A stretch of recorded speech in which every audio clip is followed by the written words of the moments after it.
सावन का पवित्र मास चल रहा है और इस बार तो डबल सावन है और इसलिए सावन की अवधि भी जरा ज्यादा है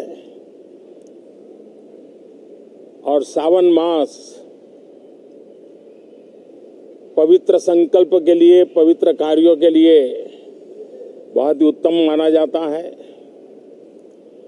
और आज जब लोकतंत्र के मंदिर में इस सावन के पवित्र मास में मिल रहे हैं तो ये लोकतंत्र का मंदिर ऐसे अनेक पवित्र कार्य करने के लिए इससे बड़ा उत्तम अवसर नहीं हो सकता है।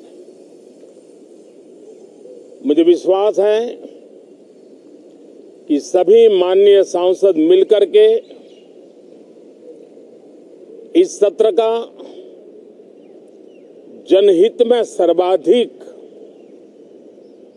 उपयोग करेंगे।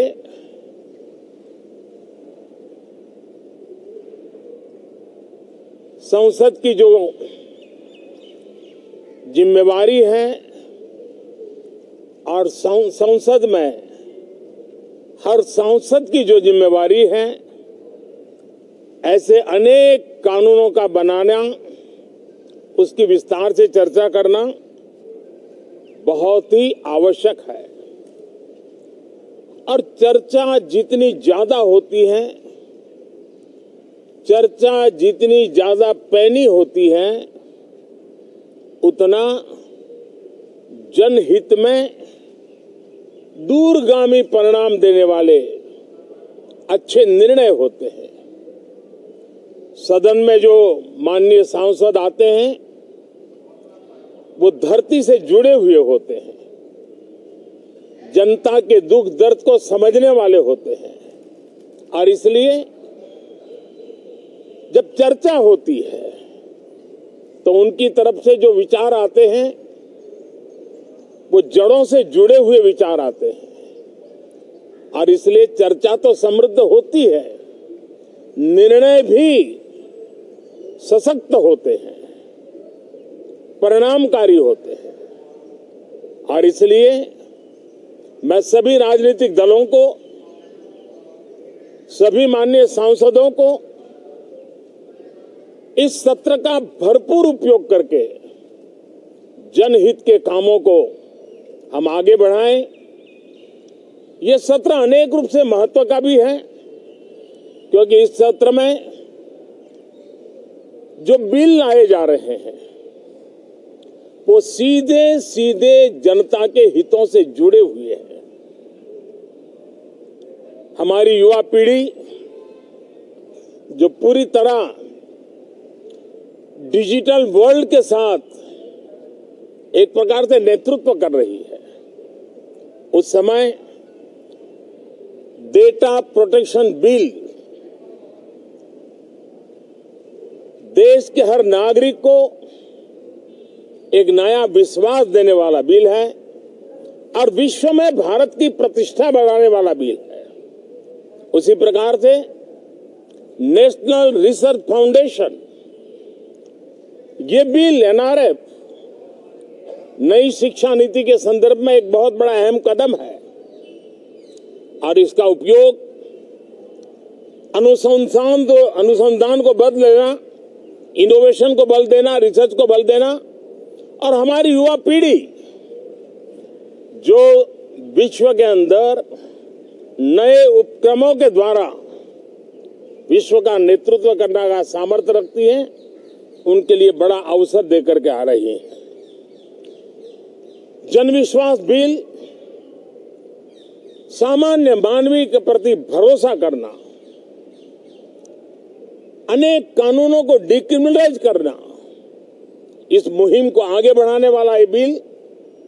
उसी प्रकार से जो पुराने कानून है उनको खत्म करने के लिए भी एक बिल में प्रावधान किया जा रहा है। हमारे यहाँ सदियों से एक परंपरा रही है कि जब विवाद हो तो संवाद से सुलझाया जाए। मीडिएशन की परंपरा हमारे देश की बहुत सदियों पुरानी है उसको अब कानूनी आधार देते हुए मीडिएशन बिल लाने की दिशा में इस सत्र का बहुत बड़ा उपयोग है, जो अनेक विवादों से सामान्य मानवीय से लेकर के असामान्य संजोगों को भी मिल बैठ करके सुलझाने का एक मजबूत नींव बनाएगा। इसी प्रकार से डेंटल मिशन को लेकर के एक बिल जो हमारे डेंटल कॉलेजेस के लेकर मेडिकल के छात्रों के लिए एक नई व्यवस्था को आकार देगा। ऐसे अनेक महत्वपूर्ण बिल इस बार इस सत्र में संसद में आ रहे हैं। तब ये जनहित के हैं, ये युवा हित के हैं, ये भारत के उज्जवल भविष्य के लिए हैं। मुझे विश्वास है कि सदन में गंभीरता पूर्वक इन बिलों पर चर्चा करके हम बहुत तेजी से राष्ट्रहित के महत्वपूर्ण कदमों को आगे बढ़ाएंगे।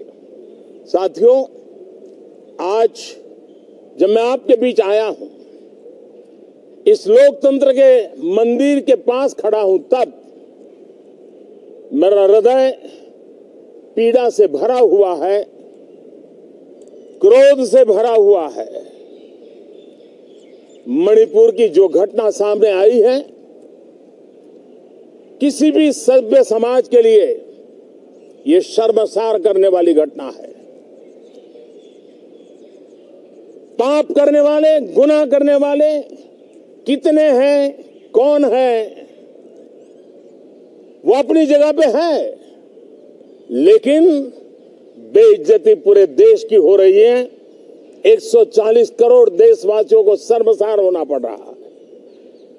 मैं सभी मुख्यमंत्रियों से आग्रह करता हूं कि वे अपने राज्य में कानून व्यवस्था को और मजबूत करें, खास करके हमारी माताओं बहनों की रक्षा के लिए कठोर से कठोर कदम उठाएं। घटना चाहे राजस्थान की हो, घटना चाहे छत्तीसगढ़ की हो, घटना चाहे मणिपुर की हो, इस देश में, हिंदुस्तान के किसी भी कोने में, किसी भी की राज्य सरकार में राजनीतिक वाद विवाद से ऊपर उठ करके कानून व्यवस्था का महात्मा, नारी का सम्मान, और मैं देशवासियों को विश्वास दिलाना चाहता हूं, किसी भी गुनहगार को बख्शा नहीं जाएगा। कानून अपनी पूरी शक्ति से, पूरी सख्ती से एक के बाद एक कदम उठाएगा।